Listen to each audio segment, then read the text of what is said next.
Well, it's truly nighttime now. The party at the threshing floor has died down. When Boaz had finished eating and drinking and was in good spirits, now don't jump to conclusions. He's in good spirits. The spirits aren't in him, okay? He's not drunk. Don't picture that. We've never seen him being in any way not just a straight up guy. So he's just feeling good. He's had a lovely meal. His heart was merry, the King James says. Perfect. He went over to lie down at the far end of the grain pile. This is great. So he's not in the middle with all the other guys. He's over here, secluded, just like Naomi wanted it. He's over on the end. Ruth approached quietly. Also translated softly, stealthily, secretly. Except there's nothing subtle about her actions. She uncovered his feet and lay down. Whoosh! Whoa! Now, see, we read that in the Bible. We say, isn't that lovely? She's being so obedient. Can I just say to you that sometimes we don't really get how outrageous some of this stuff is. The story of the woman in Luke 7 who anoints Jesus' feet with her tears, dries them with her hair, kisses them with her mouth, yes?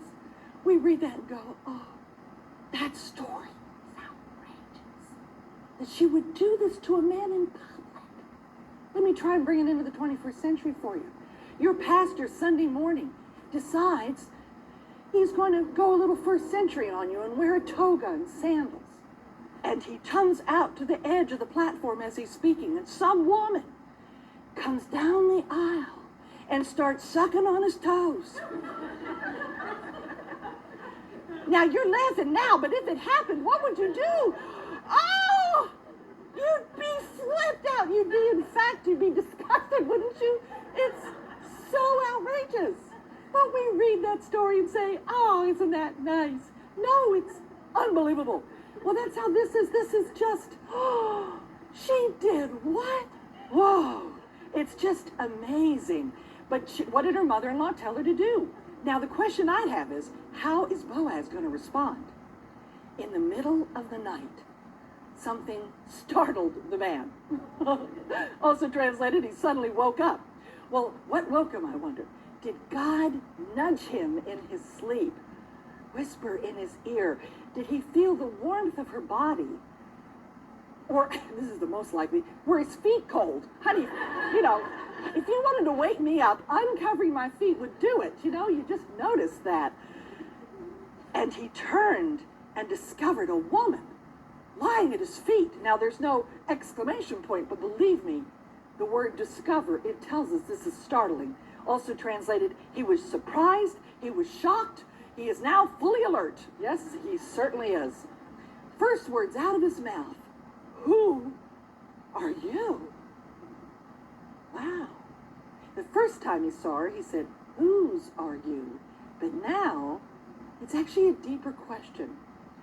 Now, it could be, who are you, as in, I don't recognize you. Remember, we had middle of the night, surprise, he's not even quite awake yet. We have a new scent and clean and a new, maybe he just didn't recognize her. But I think it's actually a bigger question.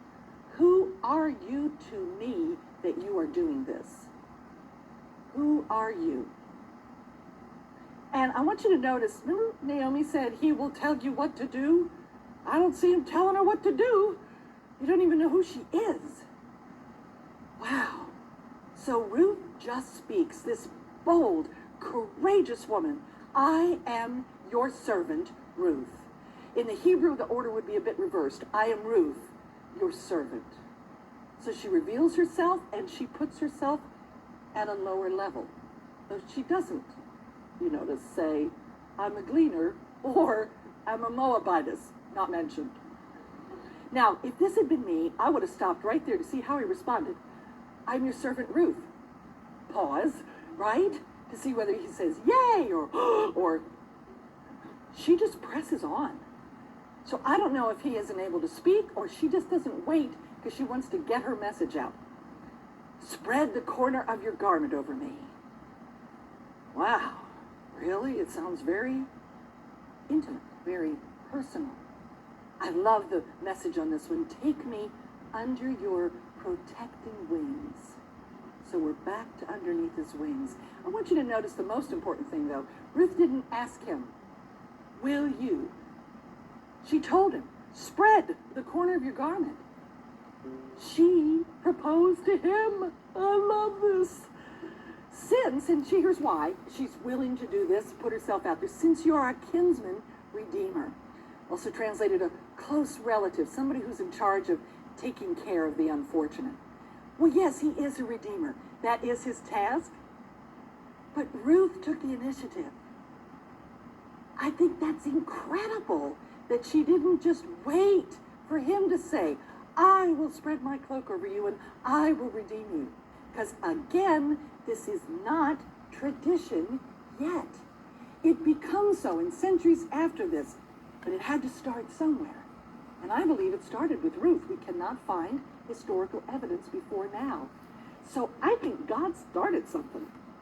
Boaz responds immediately and positively. The Lord bless you. This guy's a broken record. He's always blessing people. The Lord bless you, my daughter. Once again, that really personal touch. You know, Jesus only uses that phrase once, my daughter, and it's about the woman with the issue of blood. I love that, because she was an outcast. She was in the farthest reaches of society, and Jesus called her my daughter. And here's Boaz and Naomi saying that over and over again. Well, clearly he's not offended. In fact, this smart man starts praising her. This kindness is greater than that which you showed earlier. Well, this kindness was loving Naomi, taking care of Naomi.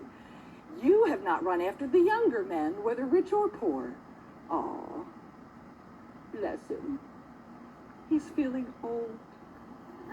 He is, he's feeling his age, and he's noticing that she's so much younger. In fact, the very first time he saw her, whose young woman is that? I mean, right away it was struck she's young. But now that she's proposed to him, he's like, what? I know that's not written in there, but that's really his response. Whoa, you could have had anybody, rich or poor, and younger, and you chose me. So tender. And now, my daughter, once again with my daughter, don't be afraid. Listen, he understands now that he's really awake and kind of looking around. It's like, whoa, this is risky. It's risky for you to be here. And she knew it was risky. He could have rejected her proposal, ruined her reputation, ravished her body, but he's Boaz.